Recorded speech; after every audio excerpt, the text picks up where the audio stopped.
The losing streak is over. Norwich City have their first Premier League point on the board, and we are here to savour the excitement of a 0-0 draw on a cold, wet afternoon at Burnley. Welcome to this week's edition of the PinkUn Norwich City Podcast. I'm your host, Dave Freezer. We come to you in association with Future Radio 107.8 FM. And joining us, as ever, are Paddy Davitt and Connor Southwell. Boys, how are we doing? Paddy, you come to us in an exciting new location, which you reliably inform us is named Utopia.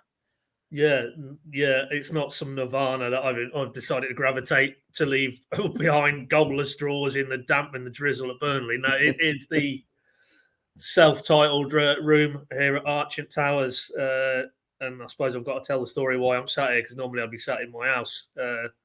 But basically, to cut a long story short, we had a very officious steward at Burnley yesterday after the game, and that combined with Daniel taking reasonably long by his standards to get through all his rights holders and post-match media commitments to finally reach us to do his media. The combination of those two factors, I've left my power cable behind for my laptop plugged in where we sat in the Burnley rather tight press box. So a collection of events, which essentially meant this morning when we're trying to do various amounts of work, including this podcast, I've got no power, so I had to hot-foot it to Prospect House, name-check Ian Barnard, top man in our information systems department. He sorted me out with a power cable. And as I was here, I thought, well, because we rarely, without going into the pandemic and home working and agile working, as we call it, but very rarely are we based, if ever, here now. So I thought, well, let's have a busman's holiday and let's work from the Utopia room. Utopia, because we've got these offshoot meeting rooms all named after fonts, I believe, Dave. Am I right? Yeah, I'm more of an Arial bold man myself, but I couldn't find that room, so we've had to settle for Utopia. Maybe there's a metaphor there, utopian result for Norwich. Are we now heading to a utopia of Norwich can actually pick up points home and away with, dare we say it, defensive resolution? That does sound like utopia to me. Connor, did it feel like utopia to you in the cold high at the back of that stand? No, I think if we're going down the font line, it probably felt a bit more Comic Sans than Utopia, to be honest. But that's Burnley, isn't it? You wouldn't want anything different. And for all the talk of these places, Burnley, Stoke did when they were in the Premier League, they used to get sort of used as a marker to how your team was physically, how it kind of stood up to the Premier League test. And Norwich have come away with a point. So. As Pad says, it's hopefully, and we probably won't know realistically until what happens against Brighton, how valuable this point is or could be. But given everything that we've had to sit and talk through in the last 7 weeks of the season, I think we're probably quite glad to be sitting here talking about a 0-0 where there was very little action and Norwich walked away with an actual physical Premier League point, which is something that hasn't happened for over 500 days. So, it does feel like a bizarre kind of, hopefully watershed moment, but we probably won't know until the other side of the break. But I think everyone's just been wanting for something to cling on to, something to see, something that they can build upon, and hopefully, again, yesterday will be that performance and that result that can hopefully kickstart them now. And all talk about 16 straight defeats and all the various negative numbers are broken, and we can all look forward to something a little bit more positive. To continue the tortured font analogy, Burnley are a bit old school Times New Roman, aren't they? In their approach, they are, exactly the sort of game you're going to get. And I don't think any of us were expecting them to end up with 56% of possession, as WhoScored.com tells me. And that perhaps emphasises what Norwich did well, particularly in the second half, in terms of just letting Burnley have the ball, sitting deep, keeping the structure and trying to hit them on the counter-attack. And Burnley generally, as we saw, don't have that quality on the ball. Quite a few poor passes and things that got the home fans quite wound up, and we'll come to all the decisions and things. But yeah, I mean, Kenny McLean has summed it up quite well, and Daniel Farke after the game, haven't they, Pad? That this is nothing to get too excited about. When they weren't celebrating, that wasn't the attitude of the players after the game. They went over and thanked the away fans, but there was no big fist pumps and certainly no Farke celebratory waves or anything like that. If anything, I felt more their mood at the end was that they felt like they could have gone and nicked that if they'd just found that bit of quality. Yeah, I mean, those stats would suggest, and I think Burnley edged the total shots on as well, but if you drill down, Nick Pope did have a little bit of work to do, again, mainly sourced from Matthias Norman and his ability to shoot from range. But and it was, on Ozan Kabak header, which he put over at the back post, I think it was Giannoulis' angle ball. I think that might have been flagged. I think they just let that play on, but I think that probably he was slightly offside. But irrespective, there was potential, no doubt about it, to have really made it a day to remember and got the 3 points. And rather than just a watershed moment, that might feel like a page had been turned completely, really, if they'd have gone there, got a clean sheet and won the game. But, we've got to start somewhere. So ultimately, since Watford, everything that Daniel has said, clearly everything he's trying to do at Colney, clearly his team selections and formation is with a view to making them far more solid, far more robust and resilient. And all those attributes were on show yesterday, because I don't care whether Burnley hadn't won in 13 at Turf Moor or they're still striving for their first Premier League win of the season. Anytime you go to Burnley with what they bring to the table and come back with a clean sheet, that's a good result. That's a good performance. So, and particularly in the context of going there with no wins from 6, no points from 6, and so many questions and criticisms being levelled at Daniel and the players. So there had to be a line in the sand somewhere. That hopefully is it. But as Connor rightly says, we pause now for 2 weeks for the internationals to take over, and then Brighton come to Carrow Road. By no means will that be an easy task, but they need to build on this now, and they need to put more tangible evidence on the table to convince any of those remaining doubters that this can be different. But a good start, and I think that was, as you say, Dave, reflected in almost quiet satisfaction within the camp that, we might have answered a few of the people questioning whether we're soft touches, as Daniel had to answer on Friday, if they're too naive, too inexperienced. But one performance and 190 minutes doesn't definitively answer those questions. So, and they I think they did strike the right tone, that it was, as Daniel likes to say, not time for dancing on the tables, but maybe they could start tapping their feet. Yeah, no coffee and cake just yet. Connor, let's take it chronologically. Just one change to the starting 11. Giannoulis comes in at left wing back for Brandon Williams. Stick with the 3-5-2 shape, which I think most people were advocating that they just needed to allow that back line to settle down. And I think we definitely saw that benefit Hanley and Gibson. They were both pumped for this game. There's no doubt about that. Is there Hanley's former Blackburn? Gibson got booed by the Burnley fans, which is a bit harsh given how his time went with them. But they both seemed really on it. And given that they both had their summer injuries and not much for pre-season, I think they looked more like their old selves. They looked more like the players of last season yesterday. So that's a good step forward. But Giannoulis in particular, I followed him for our player watch, so there's a bit more sort of in-depth read on this at PinkUn.com if you want to dig that out. But what did you make of Giannoulis, Connor? Do you think he did enough to put down a marker to keep hold of that starting role?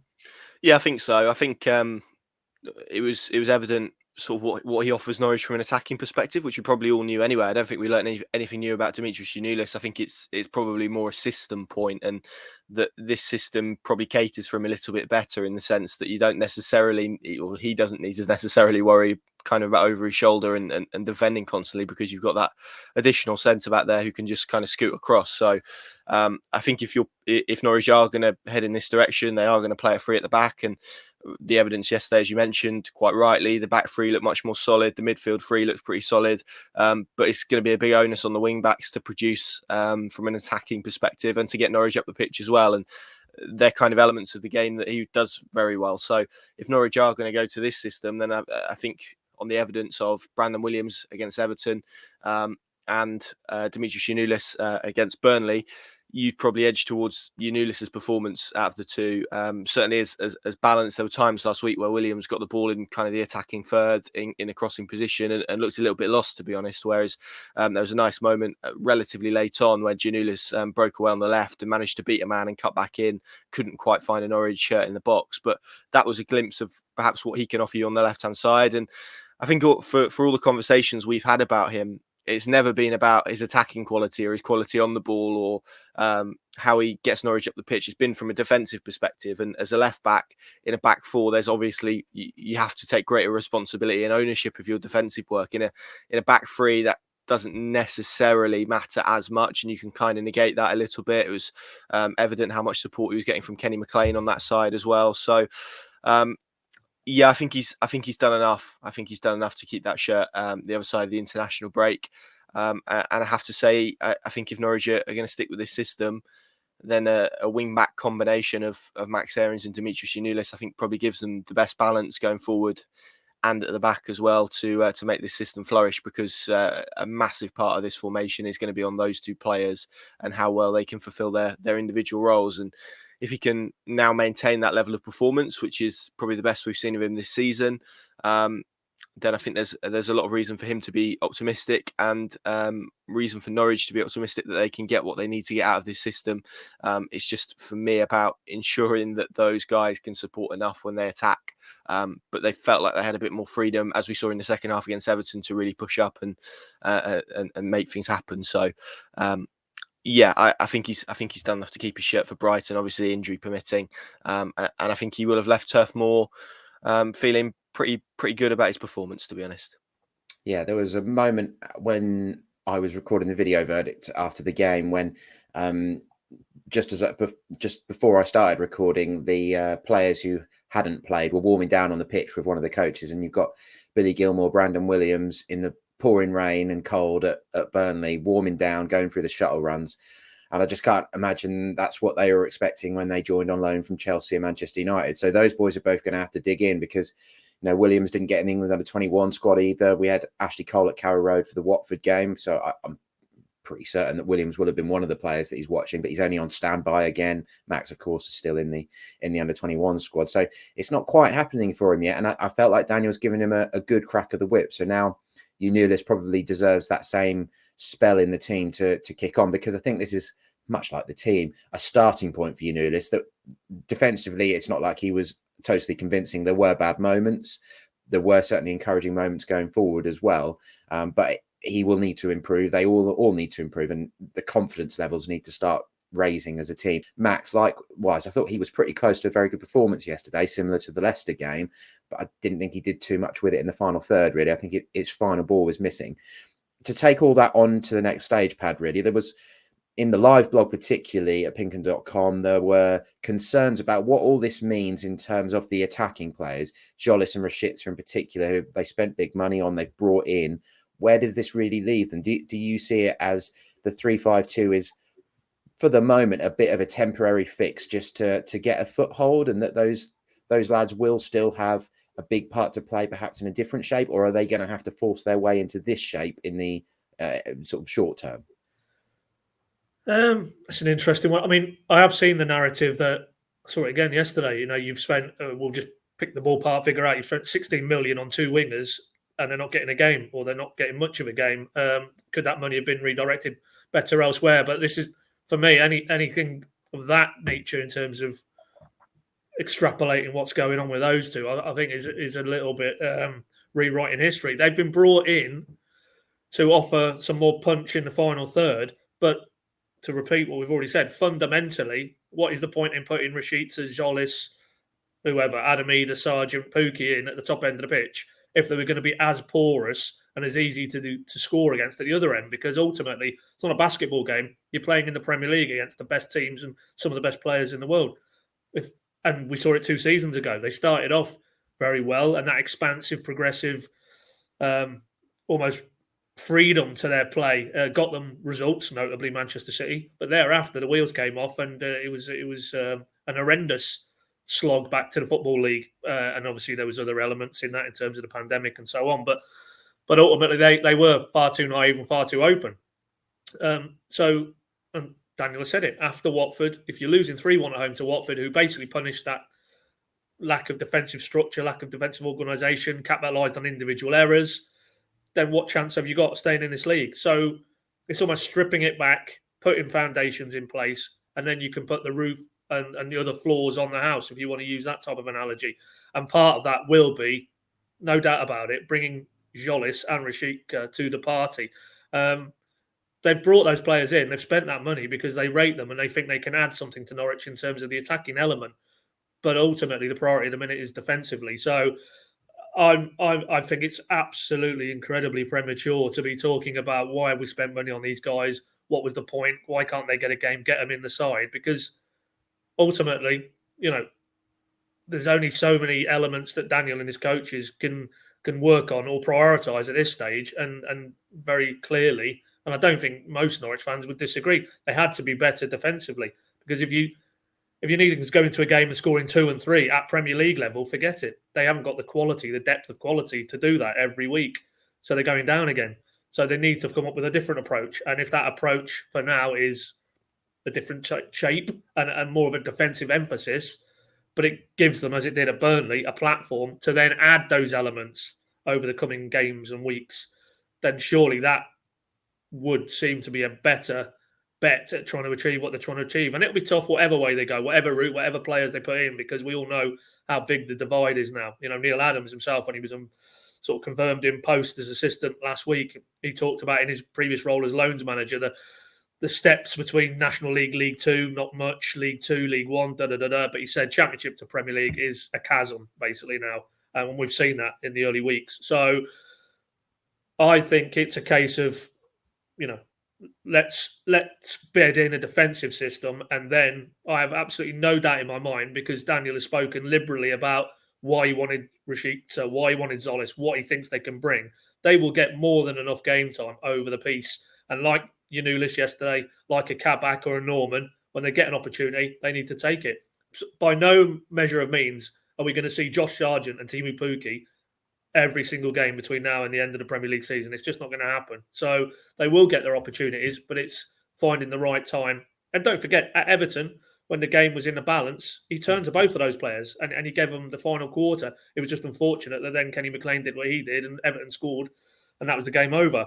But he had plenty of faith in them to potentially go on and, as it stood at that point, get them back in the game, and who knows, maybe gone on and won the game. So, yeah, it's far too premature to be saying what on earth have they brought in 2 wingers and not playing them. I think it's part of a wider, more complex equation, and ultimately, until they're defensively resolute on a week-to-week basis, then that is where the focus lies. And I think personally he's right to go that route, because the alternative, as I say, they're not the Harlem Globetrotters. They're not going to use my top there. They're not going to turn up against Brighton and say, well, you score 3, we'll let you score 3, we'll score 4. Not going to happen, is it? You know, we're living in the real world. It's not Football Manager we're playing here. So if you're Daniel Farke. So I think he's 100% right to go with a more circumspect approach in terms of the top end of the pitch at the minute. Of course, that needs to change, because defensive resolution alone will not keep his team in the division. They also need to carry an attacking threat, and far more than they have done in the last 2 or 3 games. But this is a process, and this is about putting building blocks in place to get to a point where, as you said on Friday, the efficiency in both penalty areas needs to be far better. Now, that's the head coach saying that. So he doesn't need to be told that. He knows that. They need to be better in their own box and the attacking box as well. But right here, right now, they've clearly pivoted towards getting the defensive side of it correct. Yeah, there was a question during the live blog, and I've seen a few tweets similarly that things are going well for Mario Vrancic at Stoke, sort of suggesting, well, why did we let him go? Couldn't we have kept him? He would have done a job. What you just said there is exactly right. We have just seen the Championship champions of 97 points step up and find the Premier League incredibly difficult. It's not just the ability, it's not just the quality, although finishing is particularly of a totally different gravy compared to the Championship. It's the athleticism, it's the power, it's the speed. Everything's happening on fast forward compared to the Championship. Mario Vrancic is a very good player at that level, and he could still have done a job for Norwich. But I think anybody looking at the fact that he's doing that well for Stoke now and thinking that would be making a dramatic difference on what Norwich are doing at the moment would be a little bit being a little bit too favourable to Mario, probably. Let's get to the big talking point.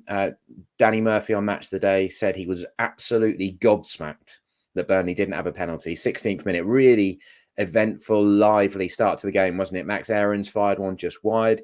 Tarkowski was booked for dragging Pukki down as Max played him through on goal. He'd also elbowed Kenny McLean pretty early in the game, so he could have even had 2 early, and maybe should have had 2 yellow cards in the opening 15 minutes. Then Yanulis gives away a cheap free kick on the left, which is exactly the sort of thing that Daniel Farke had preempted on Friday and said we've got to minimise that sort of thing. I've got it in front of me here. Burnley had 9 corners. You know, Norwich survived them, but that is not the level that they were hoping for. That free kick comes in. Tim Krul clatters Matej Vidra, who ends up in a heap on the floor. There's sort of chaos all around. There's pushing and shoving. There's it's real nervous. And the three of us look at each other once we've seen that first replay, and we're all thinking VAR's going to have something to say here, aren't we? Yeah, I thought it was a penalty. To be completely honest, Krul gets, like he gets a bit of the ball with his fists, but the contact there, Vidra gets to the ball first. For me, it's a foul. It should be a penalty. Again, we can argue various VAR episodes from the past, but when you look at that one in isolation, it was a penalty. I think you always have to judge these things on, well, if that was at the other end, would you want it given in Norwich's favour? And I think you'd probably feel a bit miffed if it wasn't. So certainly Daniel Farke would. So that for me was probably the only one. There were a few others that I think Sean Dyche and the Burnley fans were getting pretty wound up about, but I think they got the majority. Kevin Friend, to be fair, who was pretty much the pantomime villain of the piece for the whole afternoon, alongside Ben Gibson and Grant Hanley. I felt he got the vast majority of the decisions spot on, to be honest. There was one in the first half, wasn't there, where Vidra kind of ran across Grant Hanley and threw himself to the floor. I didn't think that was a penalty. So if you're Sean Dyche, I think you've probably only got that one to really bemoan, because it was a penalty, and I'm shocked it didn't get overturned. And we have this conversation all the time, don't we, about this threshold that VAR has about clear and obvious. They obviously didn't deem that to be clear and obvious enough to turn it over, whether it was the fact that Tim Krul's a goalkeeper, and we know sometimes goalkeepers get sort of kind of decisions in their favour, rightly or wrongly. They get a bit more protection. Vidra obviously felt the effect of that. He had to go off later in the first half. So yeah, but equally, it's kind of the luck that many people feel Norwich haven't had with VAR, probably since it was introduced 2 seasons ago, and that game against Liverpool. There were numerous episodes across that season. We've seen a few this season as well, most noticeably the Leicester goal, which ultimately was the correct decision. But again, you can argue about the specifics of it. The law was correctly applied in that case. It wasn't here. And I always think back to what Daniel Farke said after signing his new contract in pre-season, that combined with all the things that we've spoken about, defensive solidity, needing to pack a punch on the counter, Norwich would need luck. And this was probably a rare occasion where they got a bit of luck on their side. And they haven't had any of that so far. Probably in the last 2 years, really, in the Premier League, but certainly in the opening 7 games with the fixture list and various other excuses we could throw out as mitigation. We all know they're ultimately in the position they are because they've not been good enough, but they haven't been lucky either. And what's the saying? Sometimes it's better to be lucky than be good. So I think it's probably long overdue that Norwich are owed one. But yeah, if I was in Sean Dyche's position, I think I'd probably feel as aggrieved as him. But by the same token, and you referenced the crosses and the corners there, didn't really test Tim Krul notably throughout the afternoon, and that's a credit to Norwich. And when we sat here, I think reflecting about the whole performance, ultimately, I think we all know it was far from perfect from a Norwich perspective, and it wasn't ultimately 3 points. It wasn't a win that would make the tone of this all different, and we could be talking about fresh starts and new pages, new chapters, etc. But given the context and given the narrative around them, they needed to break it. And as Paddy quite rightly said, you come away from Turf Moor with a clean sheet and a result, then you've done a good job ultimately. And if they can replicate this away performance in a few places in the Premier League and get the home form right, and you have to say we've spoken about kind of the next 5 games starting with the Watford game. It feels a lot more favourable in Premier League terms, but now they've got to capitalise on it, and they've got to cash in this luck that we're speaking about.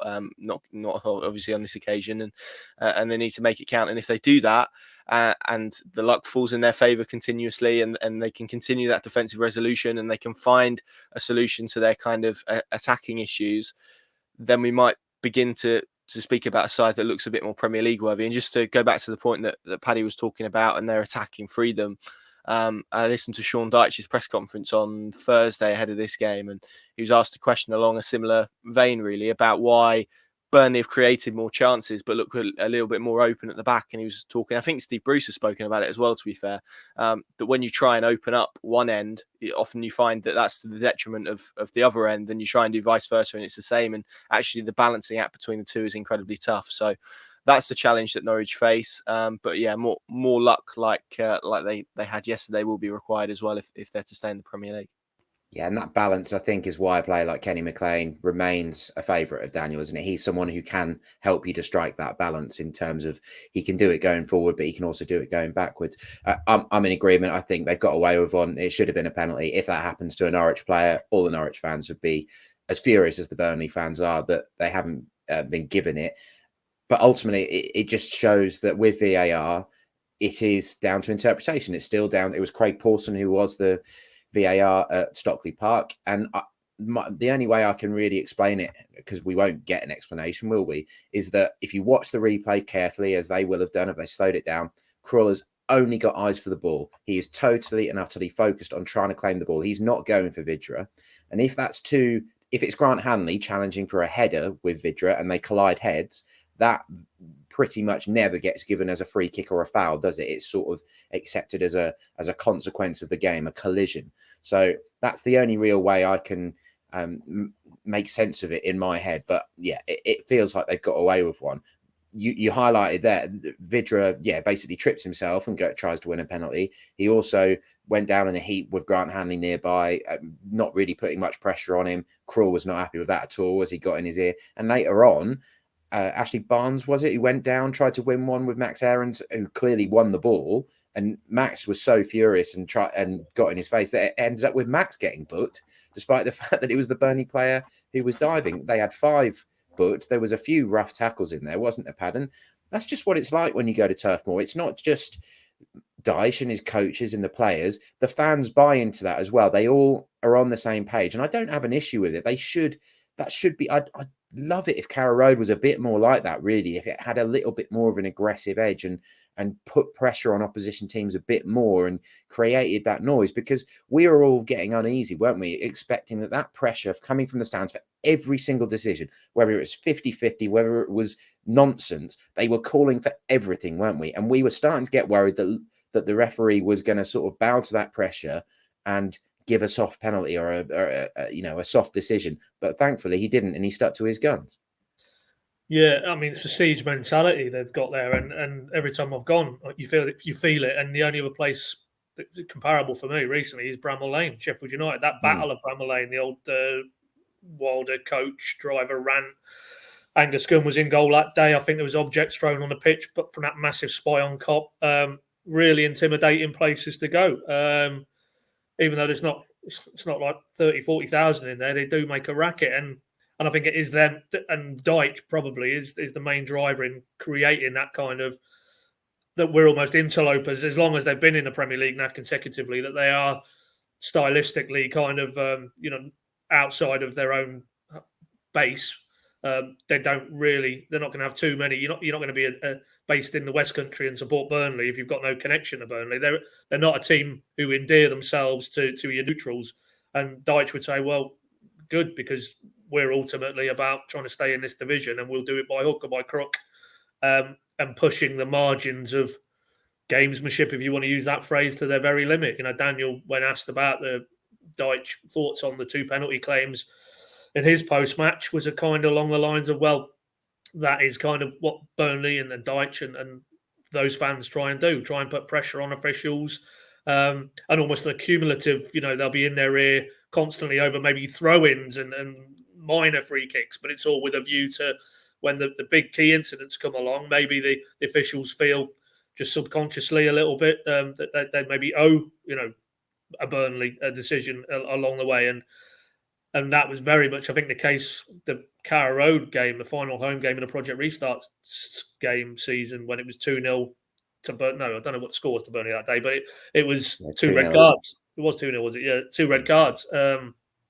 Buendia and Josip Dermic. Now, both of those, you could argue, were red cards, but constantly, up until those decisions were made, Dyche was in the ear of the 4th official. I remember it clearly. And because obviously there was no fans in the stadium at that point, also very, very vocal in his criticism of the referee as well. So that's their DNA. That they clearly look at it and feel, well, a bit like Norwich. There's areas we can't hope to compete with wealthier, more established, more global brands in the Premier League. Maybe the financial element being the main one, but they need to try and level the playing field, and by hook or by crook, if they can have that gnarled kind of almost the Millwall nobody likes us, we don't care mentality, then there will be games at Turf Moor this season where they probably will get a decision or two. But I wouldn't disagree. I mean, with what you boys both said, that's definitely a penalty, the cruel one. And they have a justifiable right to be aggrieved that they didn't get that. But I mean, I saw another report in the Burnley media that they had 5 or 6 penalty shouts. I don't quite know where that comes from. But does that not actually flow into what I've just said, that even their media are of the opinion that we were wronged, and final whistle, Friend and his officials have to kind of walk towards Burnley's core support, certainly their most vocal element, to get back to the changing rooms, and they were given dogs abuse both at half-time and full-time. And it is very much, you're in the bear pit when you go to Turf Moor as an opposition team, set of fans, or even the officials maybe. And horrible place to go, but horrible if you're a Burnley fan, or Sean Dyche, horrible in a good way, because they don't want teams turning up and thinking we're going to get an easy ride here. And I think that flows into your point about Carrow Road, Dave, and I wouldn't disagree. Many's the opposition player, manager, maybe even supporter, if you spoke to them, said what a lovely place to go. What a great sort of relaxed kind of almost, not genteel wouldn't be the right phrase, but almost, you're not going to go there and be under the pump by a home crowd who are going to, get on the backs of the opposition. They can do that. They have done that on occasion, but I don't think generally, as a rule, Norwich's fan base, and that might be a discussion about maybe the demographic of a lot of Norwich's fan base, and that there isn't that kind of edge to the atmosphere at Carrow Road in the way you get it at a Burnley, at a Sheffield United, where it's almost, you're coming to our house, you're leaving empty-handed, and we're going to make sure, and we'll do whatever we can within the legal limits of what is permissible to make sure that is the case. And I'd like to see a little bit more of that at Carrow Road, but maybe that just isn't collectively. Yeah, there are pockets of Norwich's fan base, I'm sure, would be able to generate that type of intimidatory atmosphere. But generally, that's not really Norfolk as a territory, is it? We're just too nice. Possibly, yeah. Well, from the negative to the positive then, and we should probably say that Tim Crawley, it was a good day for him to get a bit of luck, because it was his 200th Premier League appearance, wasn't it? Which is a heck of a milestone to reach. The majority of those with Newcastle, of course. But you got to take the luck when it comes. And the positive, I guess, again, is Matthias Norman, isn't it, Connor? Every game he's going from strength to strength. He seems to be settling very, very nicely. He's got 90 minutes under his belt. He has the free kick chance, which forces a decent save from Pope. He hits the bar as well. And it feels to me like he is almost enjoying a bit, like it feels like he's the main man at the moment. Like there's a lot of focus on him. Not quite big fish in a small pond, because he's not, it's not Cristiano Ronaldo that's turned up, is it? But, he's got the silver hair and he's got the physique. He obviously likes a bit of attention, doesn't he? And he seems to be prospering in it. Yeah, I think the kind of best praise you can give him is he's played 3 games for Norwich and he's been their best player in all 3. And I think that probably says it all, doesn't he? And I think with him, and I'll broaden it out to Kabak as well, was what we're seeing slowly, and it is quite slowly, frustratingly slow, I'm sure for a lot of supporters, is and I think probably the most noticeable step forward was yesterday. But as these two raised their levels, yesterday was certainly an example of those around them raising their levels as well. I think we saw more from Kenny McLean yesterday, for example, and bar the mistake at Everton, I think we collectively agree that it was a better performance than it was at Watford, and that's what Norwich need to strive towards. And if they can get more of these players in the side, and they will hope obviously that Rashica can do that if he gets a decent run in the team, Sholis as well when he comes in. That's what you want for the new recruits. You want them to bring the whole team up to a higher level rather than the team to bring them down to perhaps their level. And Norman has definitely injected a much needed dose of quality in that midfield. They look a far better side with him in it. They look much more solid in central areas with him in it. The midfield functions a lot better with him in it. And as you said there, it's not just the defensive side of things as well. He's very good technically. There are a couple of switches to play. There's one ball in particular to Max Aarons, which was terrific. He gets Norwich on the attack as well. He's forward thinking. He isn't really a tackler and then give it to someone else. So yeah, so far so good. And this is someone as well who it feels like has got more to give, isn't fully up to their full speed yet. And I think that's probably the most exciting thing. I was looking at a few of his kind of numbers this morning, and obviously you've got the shots from range, the quality on the ball. the defensive side of things. It just looks very astute. And if there's one thing I'm sure Norwich fans are hoping that survival will bring, it's that move gets made permanent already, because he already looks an upgrade on probably any midfield option that they've got at the moment. And it does feel like now key to their progression as a team and performances and growing that shape we've got at the moment is going to be on Norman and probably Kabak as well. I'd throw that in there. So if they can get a tune out of those two, and if Norman can continue to impress. And yesterday, actually, I was sat at Goodison Park last week, and he came off, and I heard a couple of I don't know who they were with, but a couple of the local Everton guys saying, "Oh, I wouldn't mind him. I wouldn't mind him at Everton." And I heard the same yesterday at Turf Moor. A couple of the media there saying, if he was in Burnley side, you'd probably be really impressed with him. So that is kind of the biggest praise that you can give him. And yeah, he's been really impressive, and he's probably been exactly what Norwich City needed in midfield. I think we probably all agree. And yeah, it's just about consistency now, but if he continues in this vein, then Norwich have unearthed quite a gem, I think, from a place where very few teams would look ordinarily. Yeah, if there's one player during this international break that we get wind of an injury for that we really, really don't want to hear, it's Norman, isn't it? He'd be the one that fans would just be like, oh, come on, this just isn't on. But yeah, the midfield mix more broadly, Pad. You've got Billy Gilmour obviously sat on the bench. Lucas Rupp comes on with not the most impressive of cameos late on, fresh legs, but that was about it really. He made a couple of mistakes. Lise Malou, he's doing some good things, but also his passing's letting him down at times, isn't it? And there were times in the game yesterday where both McLean and Lise Malou almost stepped away from the ball and left Norman to it, because they were like, well, he's the man who's got the pass. And it was almost like they were enabling him. So how do you see that midfield mix developing? Do you think if they're gonna score goals that maybe Gilmour's passing is going to be needed to come back into things? It is an interesting dilemma on many areas for Billy Gilmour, principally because he's not come to Norwich to, as you rightly said, run about in the rain after the final whistle, not having kicked the ball. That wasn't in the plan for him, I'm sure, or either Thomas Tuchel and Chelsea. So yeah, that's part of the equation. And with Lise Malou, I just don't think defensively he's going to be the one who, in the current system where it is that focus particularly is to be defensively robust. There was a phase, I thought Norwich started brightly and were offering a counter-attacking threat, but then probably the second part of the first half, it was pretty much Burnley pressing Norwich back, increasingly pinning them back.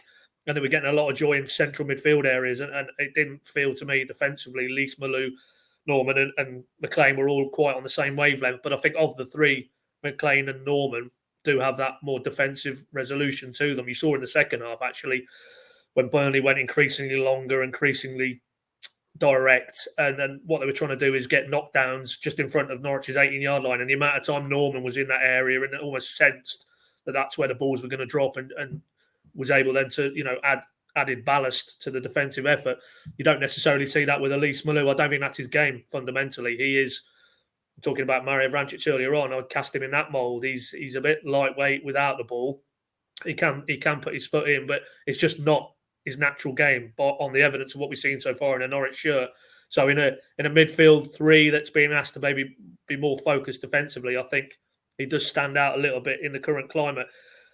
So how you move forward from that? Well, yeah, I don't think Rupp is the answer, but it could be Gilmour in, Lise Malou out. I think McLean, if he cuts out those basic individual errors, then he will play. He will play because Farke is such a fan of him. He does add that added physicality. He is, just in terms of his physique, probably better able to cope with what's required in terms of that dimension of the central midfield craft.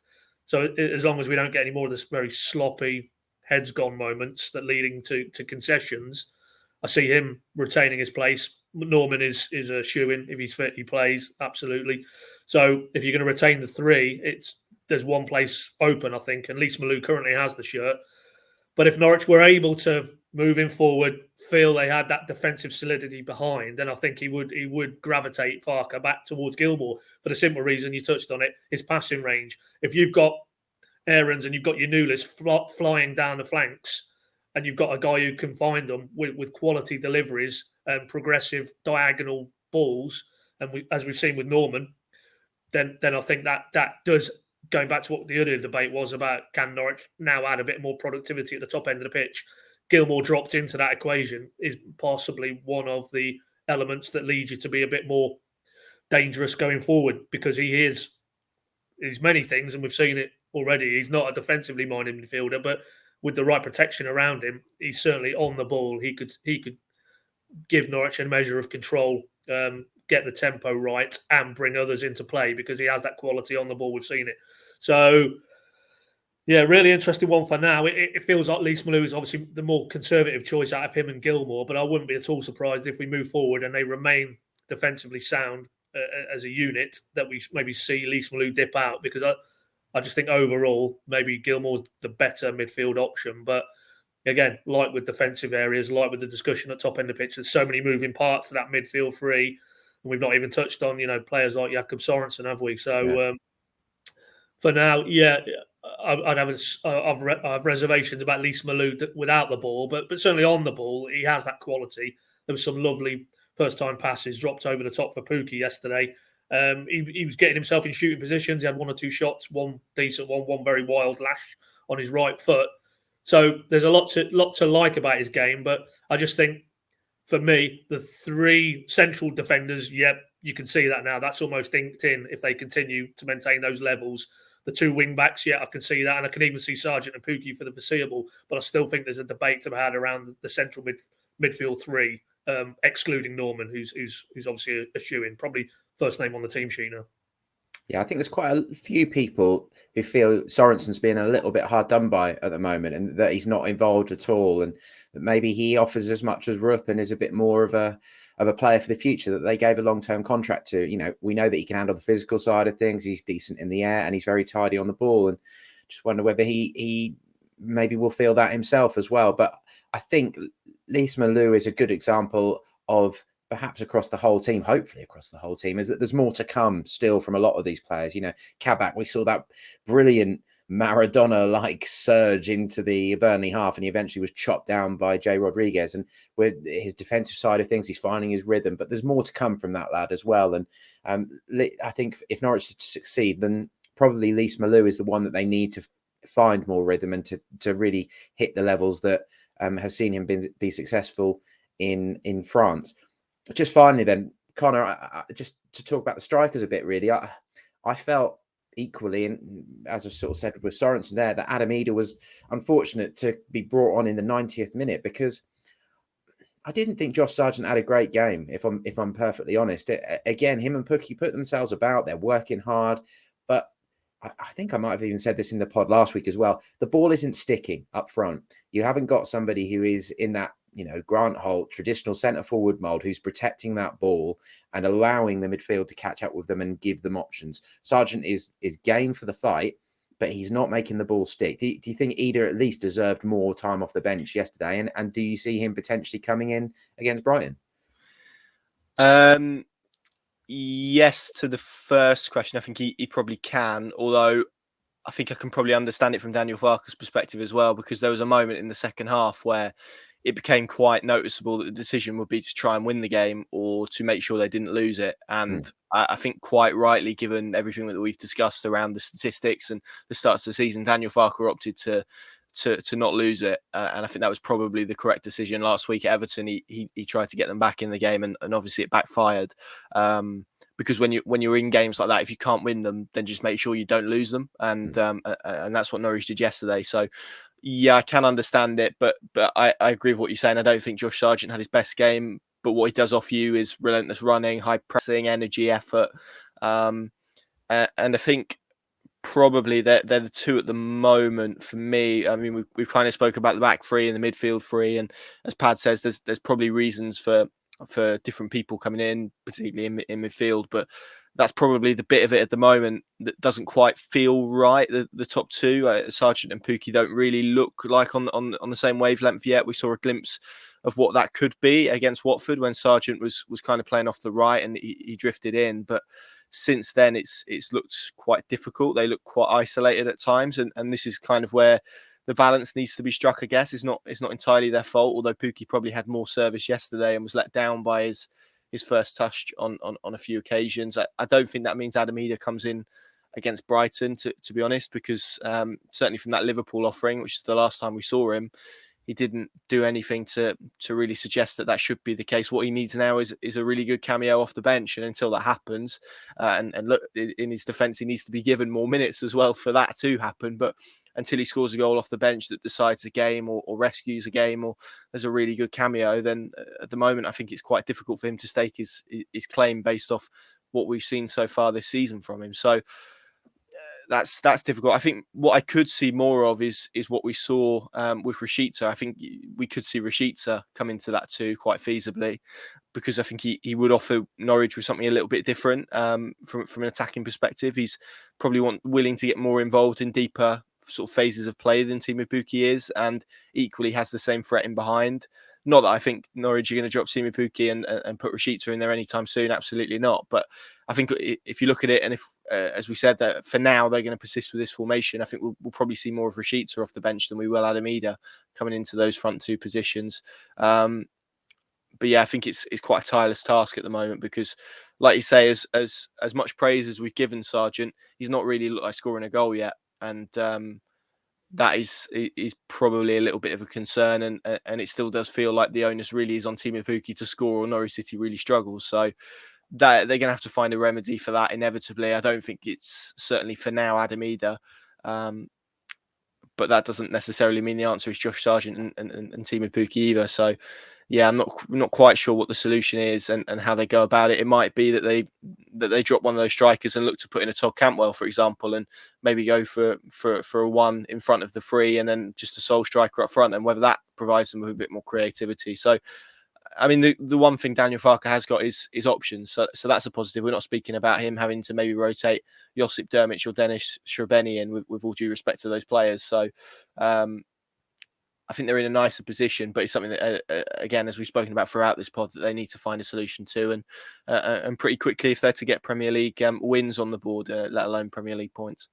Yeah, I think an interesting element to that battle between Sargent and Idah, as well as that Idah is going away with Ireland. I just had a quick check. They've got a qualifier in Azerbaijan, but their World Cup qualification hopes are over already, aren't they? So you can almost guarantee that Ireland will play with no pressure on their shoulders and with an eye on the future, and probably go and win that one, because he still hasn't got his first goal for Ireland, does he? And then they've got a home friendly against Qatar. So if he can't get his first goal in one of those two, then he's going to be getting a bit down on himself, I would have thought. And that seems like an ideal opportunity. Omobamidele also still in the squad. They're going to start building for the future, because they basically don't have a proper competitive game for a couple of years now. Whereas Sargent's been left out of the USA squad, hasn't he? They've gone with sort of a home-based unit. Pulisic and Rayner, the two sort of star men, are both injured, so they're keeping the squad tight. And I'm sure Daniel will be pleased to have a couple of weeks to really work with Sargent on what he wants. But from both him and Idah, we need to see some signs of quality there if they're going to be able to be the perfect foil for Pukki and actually create openings, a bit like Sargent showed hints of doing against Watford. Then they both need to step up another level, because I don't think either of them are doing enough to help Norwich win Premier League points at the moment. But I think that'll do for today. Thank you, boys, very much for your views. Thank you very much for listening. We've hopefully got some interesting stories lined up during the international break.